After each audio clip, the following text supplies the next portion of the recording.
Hello, everybody, and welcome back to the View Screen Podcast, a podcast where we introduce science fiction shows to a fantasy nerd. I'm Viztee, And I'm Overlite. and today we look at Star Trek Discovery.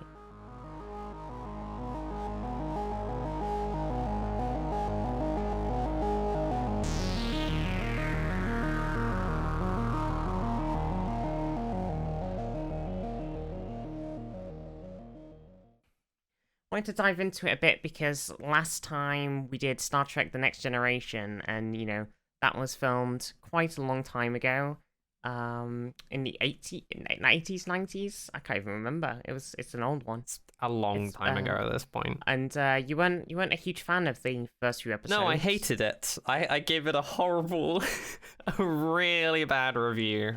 Pretty scathing. It was very scathing. Yeah, I mean it's always been a pretty controversial first few seasons of TNG. So we thought we'd hop into a newer one of Star Trek Discovery, which I think has a bit more of it's got quite a tight two-parter. Like, I guess we'll see what Overlite thinks, but Yeah. It's got a tight two-parter. I'm yeah. Look, okay. So very quickly, I came to understand having already seen we did TNG, that was the other one, right? Yeah. And now watching Discovery, I very quickly came to understand that I don't think I'm really the target audience for Star Trek, because most of it was just like the sci-fi fantasy. It's like most of watching it, I was sitting there and I was watching it and I was like, this is all just like exploring space, cool planets, spaceships flying around with each other, doing things that spaceships do together in space. Yeah, spaceship, winky face. Yeah, and I was sat there and I was like, damn, if I was into sci-fi, if there was any part of we're in space doing cool spacey things, having a ship crew and commanders and photon torpedoes and Klingons, then I probably would have loved it, and I probably would be incredibly stoked. But I'm not that person. No, it's not. I'm not really about that life. I feel like this Discovery is a bit more. I thought I'd dive into this because it's a lot more sort of actiony, than less speechy than TNG. Oh yeah, it's still a bit speechy these first few episodes for sure, but like immediately I was like, okay, if Star Trek was in the 70s and 80s like the pinnacle of sci-fi and what they could accomplish, and like the all the effects and we're going on space adventures, then looking at it now, I was like, you could kind of say that it's a pinnacle whenever Discovery was made. Probably seems very, very recent. I was watching, I was like, it feels like Star Trek is like it's like a bookmark in the history of media production, in how good of a sci-fi can we make in terms of just pure, like, we're going on a space adventure. Here's some cool CGI. We're going to do these cool things. We're going to teleport around. We've got our phases. Yeah, 2017 Star Trek Discovery came out. Yeah, but that's why I'm like, this is the sci-fi it's the sci-fi fantasy. It's like, it feels like the people who made this watched the previous Star Treks and they were like, now we have even better CGI and we can make a better space adventure, and we can make even like the thing we've all, as a kid, I'm sure the people who made this, there were probably a bunch of them that watched the old Star Treks and would have been like, oh, I wish they could make these aliens better, or make these space battles better, and now they're like, wow, Discovery, wow.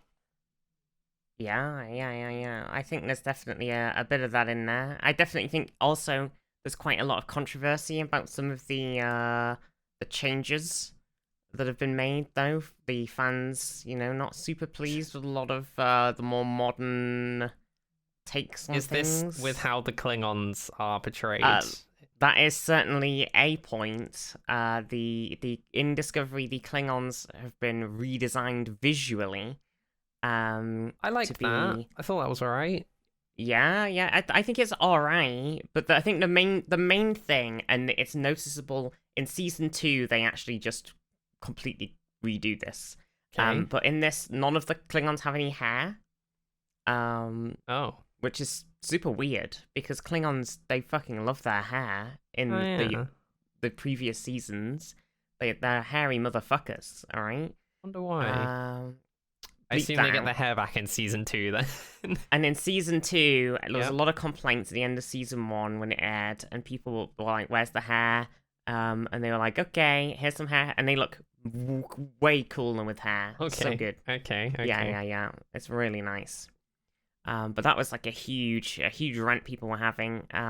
Also, this show, Discovery, is set before the original series, timeline-wise. Oh. Yeah, so people were a bit like, this ship seems too nice to be from before the ship that was built in the 60s. A lot of which is just, if they had the technology in the 60s, they would have done that exact same thing. I'm nodding my head because this conversation's for the viewer, and I simply do not give a fuck about the Star Trek lore. Well, I think that like I think you've got to forgive a lot of the sort of visual changes, like the bridge being more sci-fi and having like touchscreens and shit. You've got to forgive a lot of that, I think. Yeah. For a bit. They couldn't do that before, really. No, I think them having like a hologram communication is a bit of a weird kind of retcon because yeah. that doesn't really exist. Well, there's been a lot of Star Wars since the previous shows, A lot of holograms thrown around in sci-fi. I feel like it's hard to. Yeah, but at least they had some things like they have the little flip phone communicators. Did they actually? Yeah, so a lot of that sort of stuff's still in. They don't just magically talk to each other. And yeah, I think there's some things where it's a bit like, I can't believe they've added holographic communication when that was like a That was like a major plot point in well, season 7 of the original Star Trek that they couldn't get the visual communications. I'm just gonna go Star Trek nerd here. In an episode of Deep Space Nine, it must have been like season 6 or 7 or something, right? Mhm. It's really late. Sort of big main era of Star Trek with where like sort of timeline of TNG, Voyager, DS9, that's all happening around the same time. Right. In DS9 for like one episode, I think they're on the Defiant and they're like, "Oh, we've got this new holographic communication platform, so you can talk to the Admiral." And he's like, and Cisco spins around in his chair, captain's chair, talks to the Admiral on the holographic communication thing. Never comes up again. So that one time, it's gone. I think maybe it was one episode, maybe a 2 at a push, and that was it. It never came up again. So then, and they were like, "Oh, this new technology, this new holographic communication majiggy," and it's like, "Yep, that's gone again." Back to the view screen. I can personally say that angers me to no end to hear that they made a continuity error.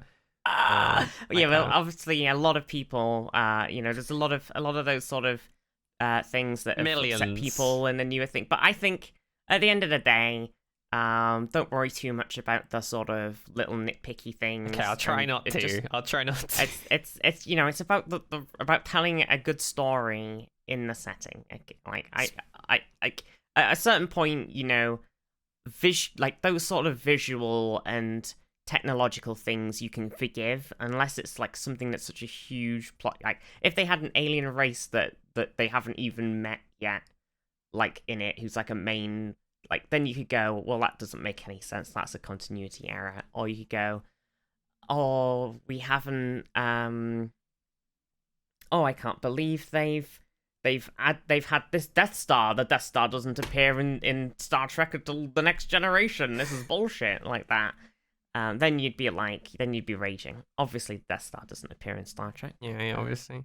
But anyway, speaking of story, that was one of the immediate things I noticed is that we watched TNG, and it was so very episodic. We watched 2 episodes, and it felt like I was watching like a soap or like a what's this week's sci-fi of the week plot.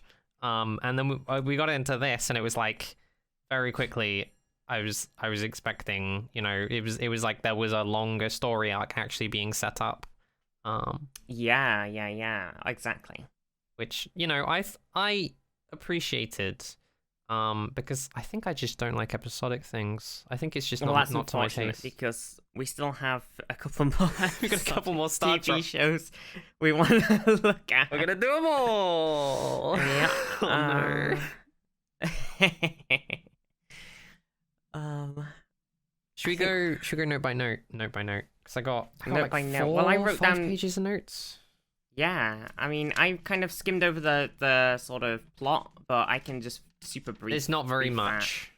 There's not very much plot, but I don't need to like go super detailed in it or whatever. I could give it to you you in 5 lines. And on this, yeah, I think that's a good plot summary, really, rather than going kind of crazy. Do you want me to give it to you in 5 lines?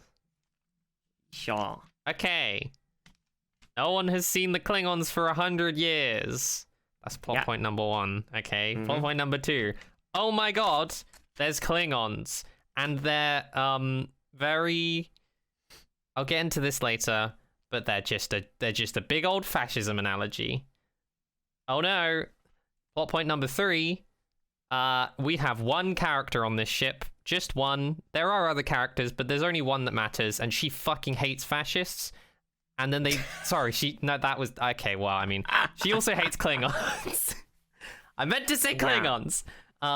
She really hates Klingons, and they find the Klingons, and then they send her to the brig for hating the Klingons. Plot point number 4. After she's been sent to the brig because she's like, the Klingons are going to attack. We have to shoot first. The Klingons attack because they waited, and then the Klingons attacked. Yeah, it's plot a little point bit more number to it than 5. that, but Starfleet gets fucking wrecked. All of Starfleet turns up, all these Klingon ships turn up, and Starfleet gets absolutely destroyed. The lady escapes and is in prison for life for trying to mutiny in order to shoot first. Yeah. So Michael, she discovers. Is that your way of is that your way of making sense of the title Star Trek Discovery? Because I'm not gonna lie, I got to the end and I was like, why is this not called Star Trek Anti-Fascism? Like, why is this? Why is it Discovery? They found some Klingons and the Shenzhou, the ship they're on, they abandon at the end of the second episode, and then the ship that they will be on in episode 3 is the Discovery. Of course. That's why it's called Discovery. Right, okay, that makes sense.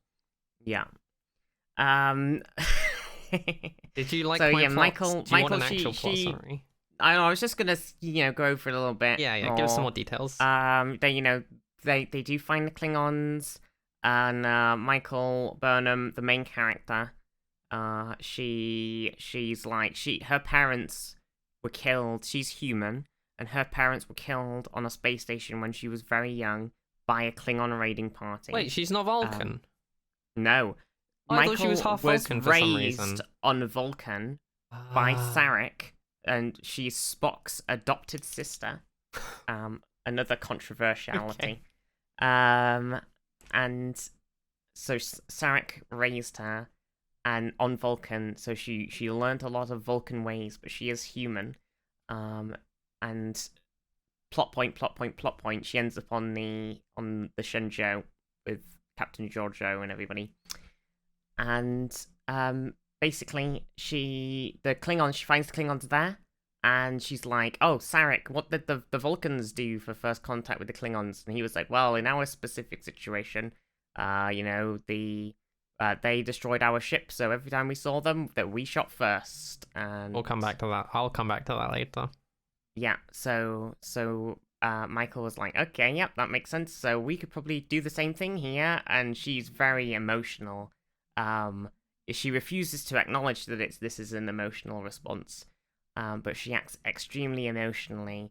Tries to take over the ship so that she can order the crew on the point of emotions, can I just expand that she goes to Sarek and she's like, I am not being... No, sorry, that's not what she says. She says, she's like, my emotions guide me. They're an aid. And then she goes to the captain and she's like, I'm not being guided by my emotions. Like 5 seconds after. It's amazing. She's definitely incredibly compromised by this whole situation, even if she's trying not to act like it. Yeah. And so she mutinies, gets stopped doing it, trying to fire first, ends up in prison, nearly dies in prison.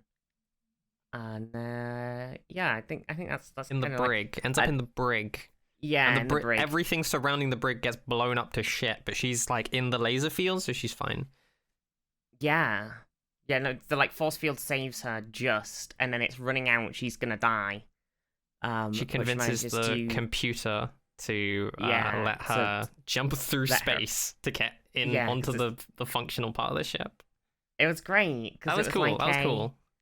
I like a little cheeky ship logic puzzle. But again, literally just the sci-fi fantasy being just stuff for people who like the sci-fi, the whole idea of it. Like, that was just... Most of the scenes, I feel like, were just like, here is a person doing a spacewalk with a jetpack going out, and here's a cool space battle, and here's a person jumping through space to get from one part of the ship to the other without a suit, but doing it in just quick enough time, launching themselves using the pressurization of space. It was a lot of it just was like and I'm sure it's great. I'm sure it's amazing. Being a show closer to today's standards of media, it's probably like really, really great for sci-fi fans. I just didn't feel very much watching it because I'm not that invested, especially this early. Well, anyway, Michael, there's a lot. I mean, we've kind of massively skimmed over a lot of the sort of battle and a lot of other stuff. They get their asses basically kicked. Michael and the captain. The Federation gets their asses kicked. The Klingons, there was a lot of ships there, and they all leave to go and like start the war. And Michael and the captain, they blow up and beam onto the enemy's like capital ship essentially, and try to capture their leader and Takuvma stabs Captain Giorgio, killing her. Michael then kills Takuvma. They were trying to capture them and not martyr them. And then she gets beamed away, and then she has the trial, and she gets thrown in prison. Yep. That's the end of it. I mean, we massively skimmed over a whole bunch of stuff there that I'm sure was relevant. We can cover it in more detail now. Now that we've skimmed, all of I want you to sort of go slightly back over your skim. I think your skim was too skimmy. It was just, look, I think the only important plot detail I missed was that they wanted to capture the new like unifying leader of the Klingons and not kill him. And then they killed him. They killed him. Because Michael lost his shit and shot him in the back, and he died.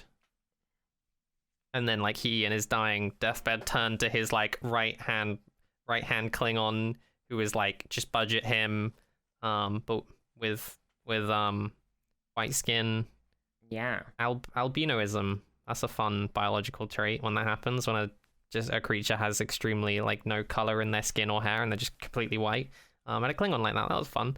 And the Klingons like will be martyred, and then they do like some death ceremony, sort of exchanging of words, kind of a thing. And then he dies. Well, speaking of the Klingons though, what did you feel about there was a lot of actual Klingon chat in Discovery. I have thoughts. There's different things to say. Firstly, I really liked the very beginning of episode 1. Cast your mind back. Yeah, there was a lot of opens. You have big speech. Yeah, you have no idea what's going on. It's just some Klingons doing a speech saying they're like, these people we're being infringed upon and our territory is being attacked or whatever the heck. And they there's this sort of like speech, and then they have like a torchbearer or something. They're like, you will be the torchbearer, you have a great honor, something. And it's very like warrior culture, sort of kind of what I, as someone who knows nothing about Star Trek but knows that Klingons have a warrior culture, what I expect. I'm like, okay, cool. There's something going on here. And also I'm immediately like, oh good, it's not episodic, because this is clearly like, we are going to have a great war, and if they resolve this in 2 episodes, it would be kind of ridiculous for them to be setting this all up in the opening. I mean, Star Trek has done that before. Okay. And then immediately after that, they cut to Michael, our one character in these 2 episodes, and the captain on like a desert planet. We don't know who they are, and immediately my enthusiasm starts dying because we're back in like the sci-fi fantasy, and they're basically just shitting out exposition. Oh my god, I realized this as well. Watching it, I was like, Overlite is gonna hate this so much. I wrote, hang on, where did I wrote down? I don't remember anything of what they said. I just wrote lots of exposition at the intro. Yeah, my notes are. This is modern, underlined, way less episodic, immediate plot, already interested, good start, way fancier set text, way fancier sets. And then in all caps, I wrote, talking, context, exposition, concern, it's all just science noise. Like, they're like, there's been by the law of galactic Starfleet law G1 prerogative, these aliens have been living here, and a sandstorm is coming for 79 years, and and there's gonna be a drought, and they're all gonna die, and they've got all these like pods of children that they've got to figure out, and we've got to go give them water. And it's like, you could have just been like, I don't even know. They literally managed to exposition like the fact that one of them's the captain, and one of them is the like first mate or whatever, this dust storm that's coming, their mission, their like goal, all of this random sciencey nonsense. Yeah, that was like, they're gonna die from the like... drought. What would you do if you... I mean, there was a little bit of like, what would you do if you were here for 79 years? Character development, like how do these 2 characters tackle the I'm stuck on a planet for 79 years because of a dust storm sort of a thing. Yeah.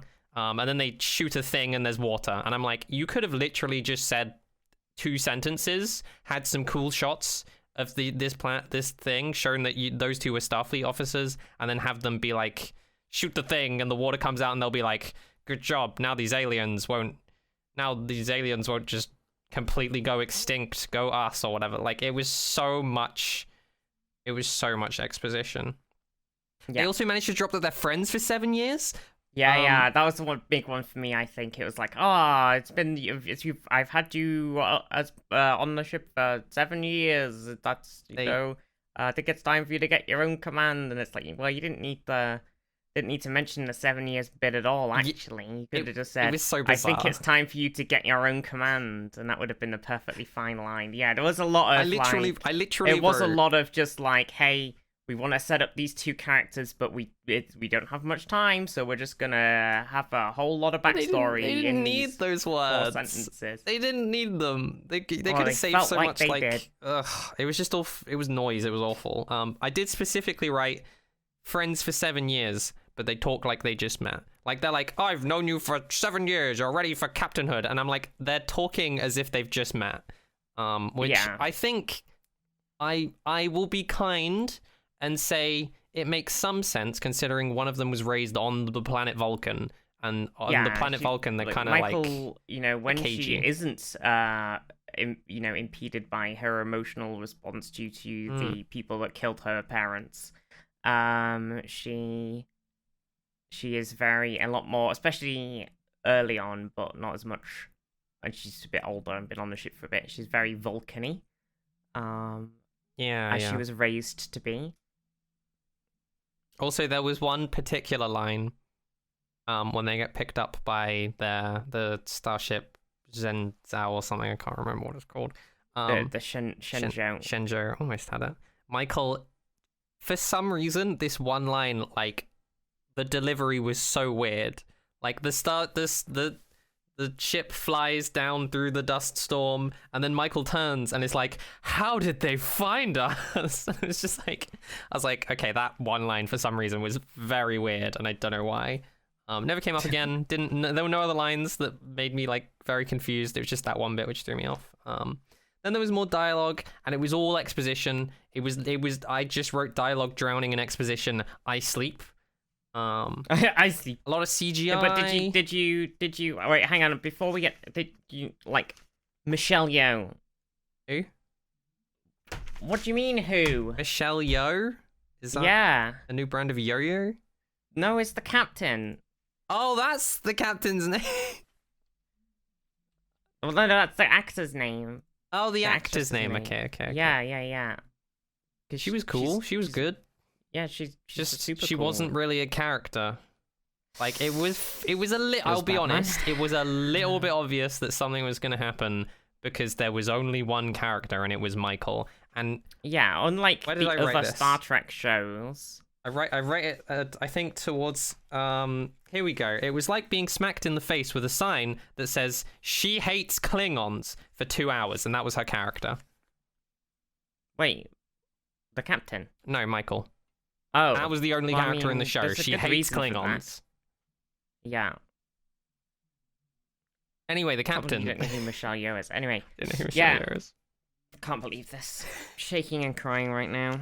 There was another bit that was great where the captain, they were all saying sci-fi words on the bridge. They were all like, oh, the scanner and the thing, and we're getting a read on the lock on the thing. And the captain was literally a translator for the viewers. She at one point went, explain that to me. And she was like, what does that mean? Explain it to me. And I was sitting there like I kind of understood what he was going on about, but you're literally just translating for like, it was great. It was very, very funny to have them all be like sciencing around. And again, I was like, sci-fi fantasy. Everyone's on a bridge doing like science talk and engaging and being like, Captain, the sensors are jammed. We've got some kind of monitoring issue. There's some sort of tachyon inversion field affecting the quantum singularity matrix device. Yeah, all that. Yeah, gubbins. it's very Star Trek, just to have a lot of technological jargon. But I was sitting there it's like, a classic wow, staple.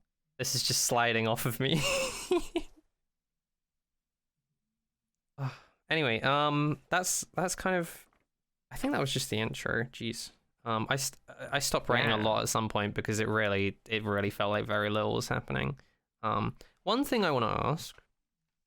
How many people are on this ship?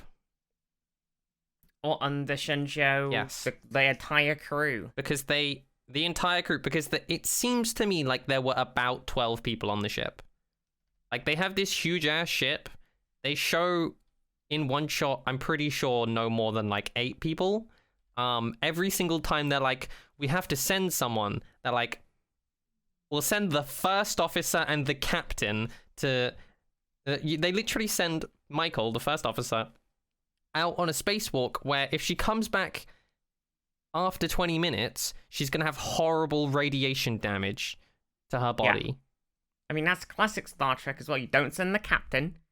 No. You know, You send, we had this you in send the TNG. first officer, the first mate. Well, that's always been a huge thing in Star Trek. A huge thing. Everybody always goes, why are you sending They don't the have an away heads of team. each department as the away team? Literally. That's always been a thing in Star Trek. In TNG, they sent Riker, Geordi, who It's isn't so at funny. the start, but later on is the chief of engineering. It's so they send Worf, funny. who's their head of security later on or whatever.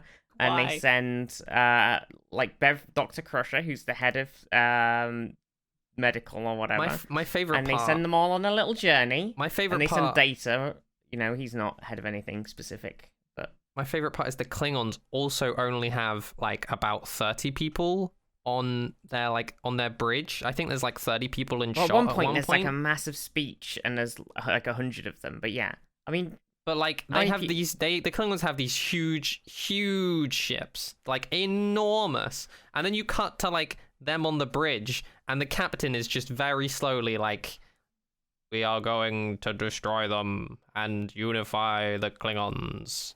Prepare yourselves for war. Like it feels like they've got this crazy, like, we're looking at Starfleet and they've got all this tech and communications and figuring things out. And then we look at the Klingons and they've got like these even scarier, more powerful ships. And then there's like 100 of them and they talk very, very slowly to each other. And I'm like, something somewhere. It just didn't feel like it made. It just felt weird. It felt very strange. yes. it didn't. I don't know. It just wasn't. It's like I know you're meant to sort of suspend your logic, but the main villain guy is literally like, I found my father's ship just completely destroyed on a planet, like it was just the shell of it or whatever. I united a band of outcasts, and together under this flag we will unify the Klingons. And I'm like, the ship they bring that this guy is in is fucking enormous. Compared to every other ship. It's huge. Yeah, it is. And then there's a bigger ship later on, and I'm like, where? No one mentions at any point the number of, like, just fucking ballpark me like 100,000 or like even like 10,000. You know, it's just like, but there's like 30. There's like 30 people max at any point. It's weird how empty the ships feel. Yeah, it is a big one. Well, I was looking up the crew complement of the Shenzhou, and I will say, I can't see it. Probably 130 to 145, apparently. 130 people or 130,000? No, 130 people. No, wait, hang on. Yeah, they got like 4 medical officers. No, they got like 2 actually. I think they have like 1 or 2 medical officers. You know, they have a captain. They probably have 1 guy that loads the torpedoes, you know? It's so weird because in TNG, they're literally like, we have a disk with 1 million people on, or like 100,000 people on. And it's like, now there's like 20 people on this ship. Wait, what do you mean? On the Enterprise? Yeah, on the Enterprise, there's like 100,000 people on the disk. No, not 100,000. There's like I think there's like 1,000 people on it or something. It's only 1,000. Have I inflated it just out of on pure the Enterprise rage? D in TNG? There's like 1 to 6,000 people, depending on how many are actually on it. I thought most of them were like families and stuff. Yeah. There's a lot of like families and shit. Okay, that makes a bit okay. You know, that makes. See, that's like a very. I think in my head bear that in mind feels the like it makes Enterprise is fucking huge. So even 1,000 people on the Enterprise, it's like the size of Manhattan or something, right? The Enterprise. Oh my god, it's huge. What? And it has like 1,000 people. So you're walking around this insanely empty ship. On like, hang on, I've just realized. Okay, Manhattan is a bit of New York. It's not. For some reason, I thought Manhattan was a state. Oh god, no! It's not. It's not as big as this whole state. That's insane. That'd be like some sort of insane Warhammer capital ship or something. Like, yeah. Oh no, there's nothing in Star Trek that's like that big, except from the J.J. Abrams movies, I guess. Right. I have a question. Yeah. So, in episode 1, at some point, they show Michael being trained at what you later learn is like a Vulcan training academy. Yeah. It's like is that like an official part of Starfleet, or is it like she was trained in the Vulcan schools and then she joined Starfleet? She was trained in the Vulcan school, and she went to the they mention it in one of the episodes. She went to the Vulcan Science Academy. And she wanted to join the Vulcan Expeditionary Fleet, not Starfleet. Right, yes. For reasons that they don't go into in this, she didn't actually... She technically passes the Vulcan Science Academy test and would have got in, but she's a human, and they racisted her out. And so she had to join Starfleet instead. Right. Well, it's a bit more complicated than that, but I won't spoil it. They go through the wonderful some of her training. She has a wonderful experience being horrendously traumatized. Yeah, and not even so. As a kid, that she's supposed to forget her emotions and answer the questions logically, and they're asking her some questions. And one of the questions that comes up is about when was the last time the Klingons attacked into Federation space, and that last time was when her parents were killed, and she was like left as the sole survivor or whatever. And it's like, oh, And it's what? like, How many survivors were there? It's like, Yeah. and she's just like, nope, can't deal with this shit. And I mean, I've that just seen shows there- like how emotionally compromised she gets when the Klingon sort of thing comes up. I think it explains why she's so mad about it, because she needs therapy. Yeah. She was horribly traumatized as a child, lost her parents because of what happened with Klingons. And then what happened afterwards was she went to a place where they were like, we are going to make you relive this, and you are not allowed to have any feelings about it, and we will punish you if you do have feelings about it. And it's like, okay, yeah, I mean, no wonder she's super pissed off. Jesus Christ. Yeah. She's just like, yep, you can't process your emotions, you just gotta suppress them. No emotional processing, please. I don't... Yeah. So, sorry, I'm moving on in my notes already. Yeah. Because I feel like a lot of sci-fi, fantasy, sci-fi, it's the sci-fi... I'm trying not to call it sci-fi porn.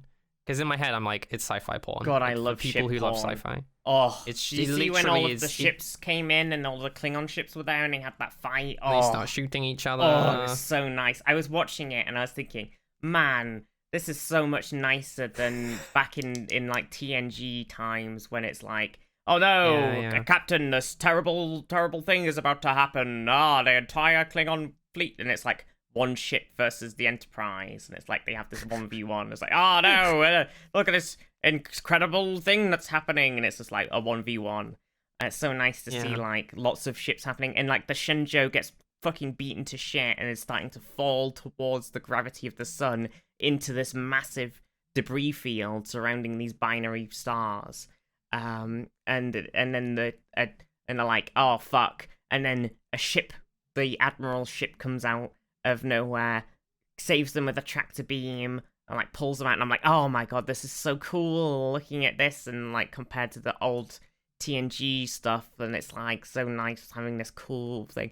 And then the Admiral's ship gets rammed by an invisible giant ship, and so he self-destructs it, and it was like zero hesitation, didn't fuck around. You're like watching it from the view of the Shenzhou. You see, oh, the thing's disengaged, their ship's taking lots of damage, and then you look up and you go, there's a massive power surge coming from their ship, and like, oh my god, he's self-destructing the ship right on top of the Klingon ship. That's, there's like no hesitation. He's like, okay, we're gonna fucking take them out too. Like, it was so fun to watch. I had a good time going, this is great, like having these proper like big battles that aren't just a little 1v1. Yeah. That's a little bit ahead of my notes, but we're basically there already. But I was just gonna say that what I was about to read was that half of one of my pages of notes, and these are A5 pages, is just getting kind of eye sleep, waiting, and just sat there like, yeah, sci-fi, CGI, yeah, it's flying around, it's really cool. But I mean, the fight's cool. I feel like because I've played so many video games, and I feel like I've seen so much shit, all the like cool space sci-fi battles. I don't know, I see all the cool sci-fi battles and I'm like, oh cool, they got rammed, damn, get owned, lol, haha. Oh, all the ships are getting blown up and they're shooting each other, the lasers look kind of meh. Like it just washes over me, it's like, wow, sci-fi, and I'm like, I'm very sorry. I have to apologize to all of the sci-fi people that watch this. I'm crying along with you all. I'm crying as well. I'm really so very sorry. But also, I'm not sorry. And now I'm going to talk about Klingons. We've reached... Wait, hang on. Before you get to your big rant about fascist Klingon times, what did you think about Saru, the science officer on the Shenzhou? He's a Kelpian.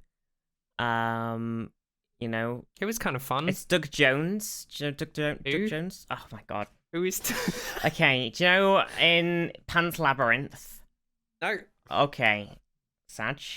Anyway, Doug Jones, they do a lot of acting They're a huge Oh wait, actor are they the person who does like all of the aliens? Yeah. He does, They like, do every a lot of alien. He's, like, prosthetics acting. yeah, They're yeah. in, He's like the prosthetic guy.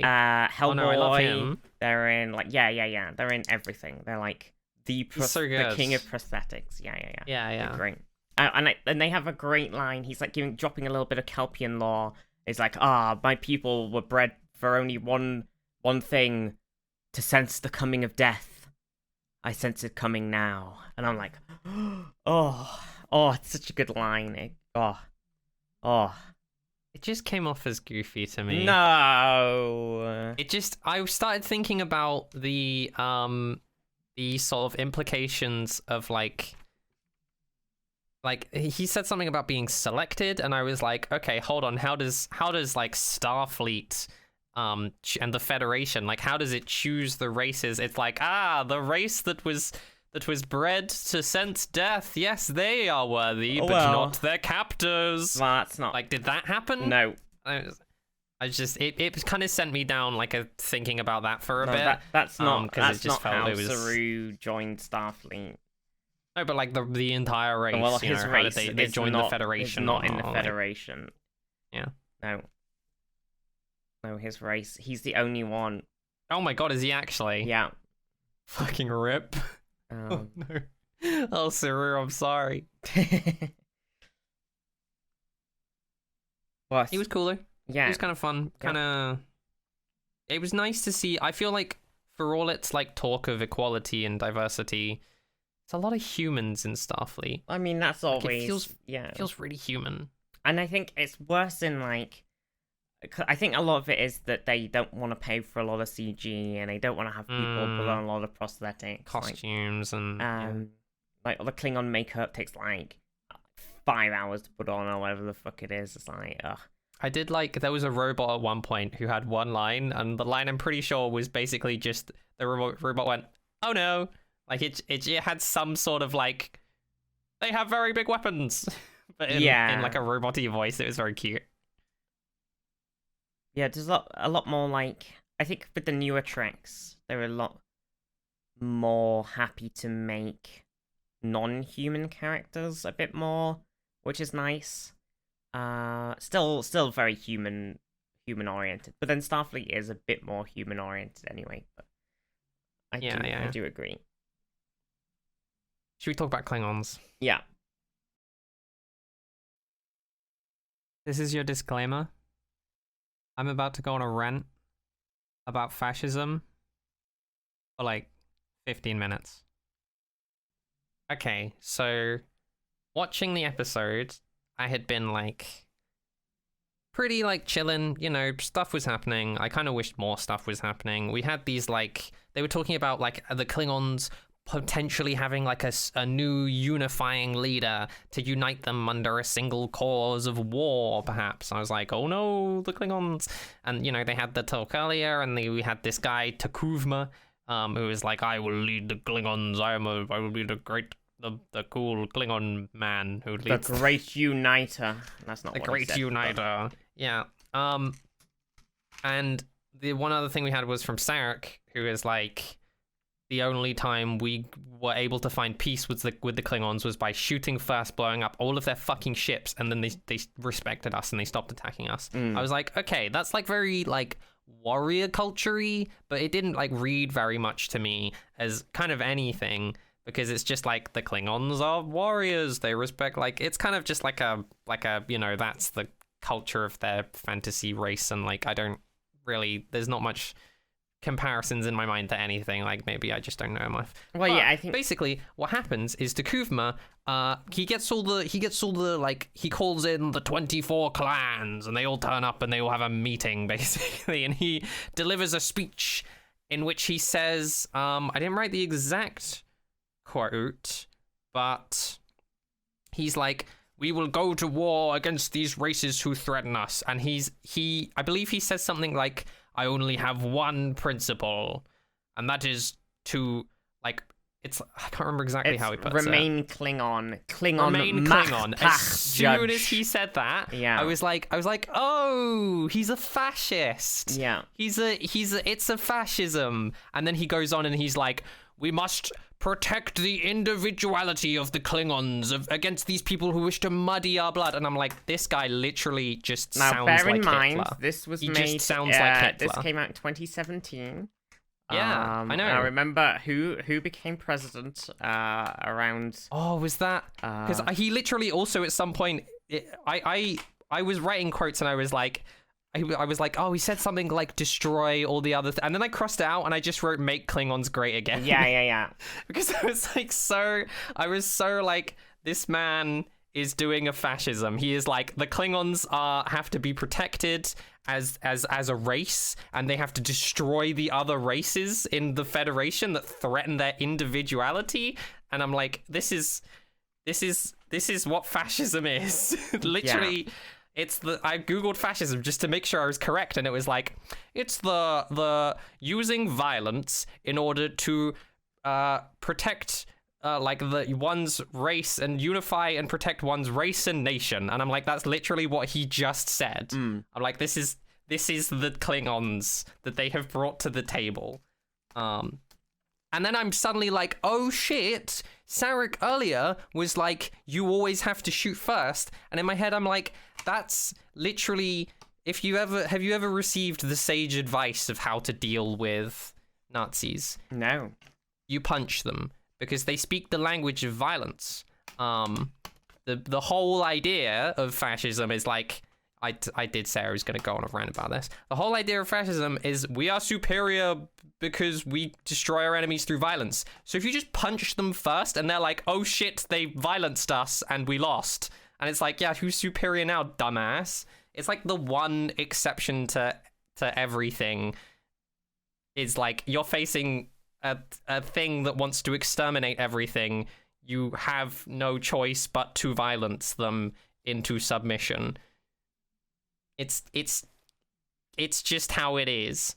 So it was very like, it was like when they said that, I was like, oh my god, this is the Klingons are just fascisms. And I kind of didn't want to go on a rant about this, but literally the comparisons of like all the things that the Klingons are doing, and the talking about like unifying and the racial stuff, and the guy earlier being like, we just had to shoot them first. It was the only way. And I was like, this is what's happening. Yeah. And then they killed the main guy and martyred him. And now what the plot was like, he's a martyr now. It's only gonna get worse. And I genuinely have no idea what could happen next. They can do whatever they want. I don't have any like, I can't really like do a... You know, if this was a TNG or whatever, that's 2 episodes done, so it would have been conveniently wrapped up, and it would have been like, oh, well, and then the Klingons, then the Federation was magically at peace, the end, and then it wouldn't be brought up again. I assume this is the entire season, is fighting these Klingons. Yeah. At least, well, if not more. With some shenanigans in the middle. Yeah. Yeah. I did enjoy before the Klingons started attacking, the Starfleet was like, we're gonna negotiate, and then the Klingons attacked, and then the Shenzhou was like, we're gonna put a bomb into, they're like tractor beaming up all their dead to honor them in their rituals. Mm-hmm. We're gonna put a bomb in there so that all their dead get blown up. Okay. We don't like, it's as soon as the fighting happens, Starfleet is like, oh, I'm sorry. Did you we tried peace. Now we're going for absolutely cutthroat tactics. Yeah. Well, I mean, extremely underhanded. A lot of complaints about that particular thing. Lots of people are like, oh, technically that's a war crime. Mining the dead. I wrote in all caps, we do not negotiate with fascists in my notes. Yeah, there's a lot of violence, the language of violence. A lot of complaints about that, with the classic war crime thing, but a lot of weird shit happens in Star Trek. I wouldn't focus too much on our current we don't need to think about that too much. No, but it's a big thing that always comes up, and it makes me angry. I did. I'm not gonna lie. I know Star Trek is like typically very forward thinking. Like, that's my understanding, is that Star Trek has always been trying to like push some of the boundaries of like having women and people of color back in the years ago. And now it's like, first trying interracial kiss on TV in the original series. Yeah. Like it's always been trying to push all these good things. I did not expect it to literally just come out the gate and be like fascism. Yeah. It's like, these people want to exterminate every other race. I was like, okay, maybe, yeah, sure. I mean, if you wanna, like, it was. I liked that there was an overarching plot, because I appreciate like some coherence and not episodic shit. I did not expect that like hard of a stance immediately. That one did catch me by surprise. Well, I mean, and it's fun because if we were to watch more of it, which maybe having had this rant, I would be down to see. It's basically, at this point, Star Trek Discovery is making a statement about this. Yeah. Like, it's, at this point, with those 2 opening episodes, it has said these Klingons, this is a group of people that want to exterminate every other race, or like protect their own individuality by declaring war on everyone else. And everything that happens from now on is you can read as, now the show is saying that, we have to assassinate all of their head leaders in order to bring them down, or stage a political coup, or like, anything they do against the Klingons, it is impossible. It's so hard not to read it as like, this is what Discovery has decided to say about whoever's in charge in the writing department has decided to say about this very political issue. I think we put a disclaimer in about Overlite goes on a disclaimer. Overlite spends this episode ranting about fascism. It's only the last 10 minutes or so, it's fine. Yeah. Oh my gosh. I mean, fine. I might actually put in a disclaimer when I edit this, because I'm like, I'm about to, and this is why I warned you, because I was like, this is like how I read it, and I don't think I'm being an idiot about this. This is just how I think that's of my understanding of political theory and writing and shows. I think this is just how it is. They were going for sort of allegory with the Klingons. Yeah. In this iteration, anyway. I imagine it gets spicy. I don't even know. I having gone on that rant, I wouldn't have wanted to watch the rest of the show, the show. But now, having gone on that rant, I am kind of interested to see what direction they take it in. Okay. I mean, it's the only part I'm sold on. It's the. Well, I mean, a lot of other stuff does happen in the season, so it's not the only maybe. thing I mean, maybe that's it's going on. good. Yeah, maybe it's. Are you a big Jason Isaacs fan? Who's Jason Isaacs? Oh my god, Overlite, what are you doing? I don't know for anyone. Maybe is he the Dalek guy? No, he's the captain of the Discovery. Jason Isaacs. We haven't met him yet, have we? No, we haven't met him yet. Okay, that's why. Right. he's Lucius Malfoy in Harry Potter. Oh gosh. Oh no, I do like. He seems like a cool guy. Yeah. He voices a character in Avatar. The Last Airbender. Okay, the good one, not the very, very bad one, which had a sequel which was significantly. Yeah. He's the Inquisitor in Star Wars Rebels. Like. The Inquisitor. The Inquisitor. The one guy. No, the Grand Inquisitor. Yeah. He seems like a fun sci-fi man. Yeah, I mean, he does a lot of shit, but he's a very fun actor. Captain He Hook plays and a Peter great, Pan. a very interesting captain in Discovery. So Oh, he's the captain. Sorry, yeah, that just registered. He's the captain of the Discovery. Yeah, It's quite dramatic. Mm. That's very. Mm. Oh, he's Admiral Zhao in Lost Empire. Yeah, Okay, yes, okay. that thing you definitely know. Yes. Yeah. But yeah, I just wanted to touch on a little thing before you give like maybe your sort of final thoughts on the series. That you did say you maybe want to see where this thing goes. Yeah. So with the Klingon language, they honestly consider Discovery to be the best use of Klingon in any of the shows, because a lot of the old shows just made shit up. Like Did they actually conlang it? What do you mean? They actually made a language. Oh yeah. They hired in the 80s when they were making the movies, the movies with the original series cast in, like Kirk and Spock and everybody. They hired linguist Dr. Mark Okrand to make an actual language for Klingon. Yep. I know it's a language because people speak. There's people that speak Klingon. Yeah. There's like actual people. And I think they have had him back in Discovery a bit. He does the Kelpians language in season 2 and stuff.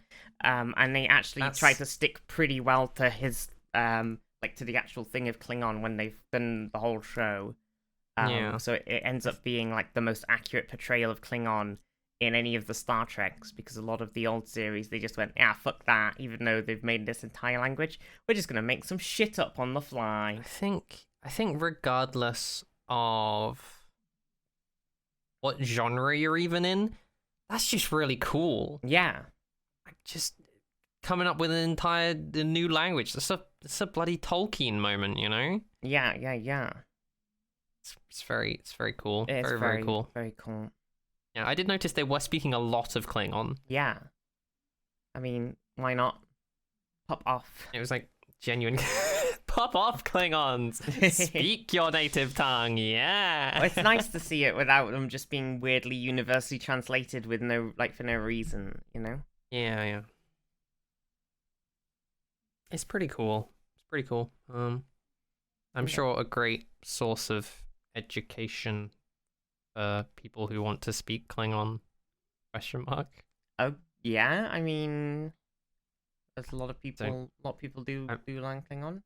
I'm fucking on the ass. I don't know anything about any of this. So, final thoughts. It's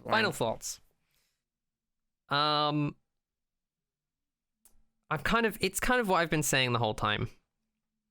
Because I partly did actually read my closing thoughts partway while we were talking, but it's very much the fantasy of sci-fi, you know, the whole being in space, doing all the space things. Yeah, that was a lot of it. It's a classic all the cool sort of shots Star and all Trek the cool sci-fi show.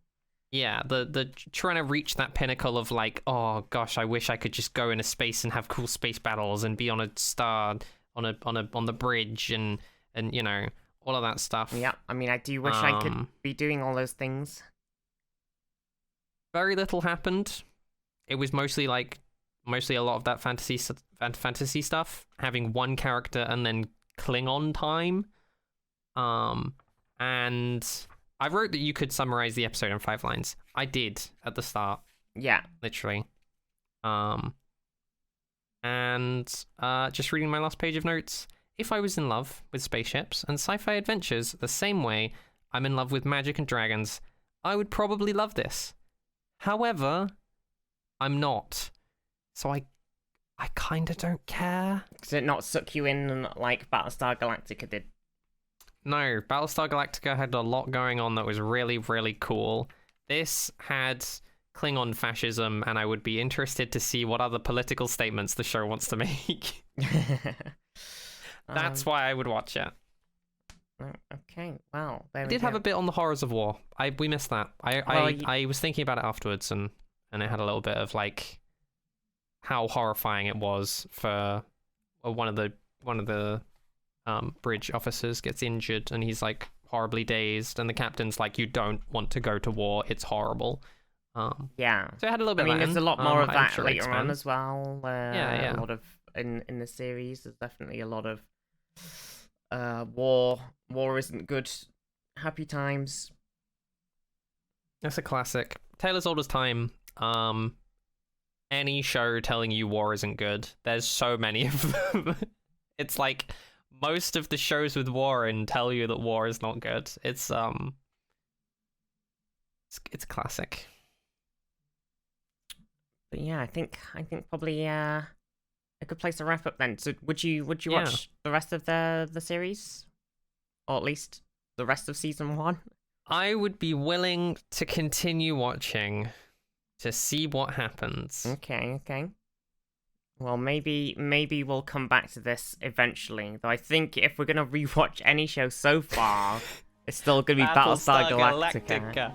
Battlestar Galactica.